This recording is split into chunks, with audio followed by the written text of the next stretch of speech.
The instantaneous velocity. Interactive calculator determines velocity at specific time points using various motion analysis methods. This calculator offers 6 calculation modes through a drop-down menu. Instantaneous velocity from position function derivative. Instantaneous velocity from limit definition. Polynomial position function. Parametric motion 2D velocity. Circular motion instantaneous velocity. And graphical analysis slope method.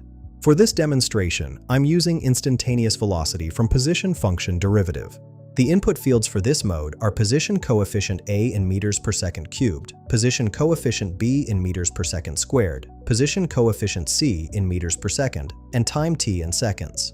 Let's work through an example. I'll enter position coefficient A equals 2, position coefficient B equals 10, position coefficient C equals 5, and time t equals 2.5 seconds. After clicking calculate, the calculator returns an instantaneous velocity of 92.5 meters per second. It also shows the position at t equals 106.25 meters, which tells us the object's location at our specified time of 2.5 seconds. This velocity value represents the exact rate of change of position at that precise moment. This tool streamlines complex velocity calculations for engineering analysis. Find the link in the description below.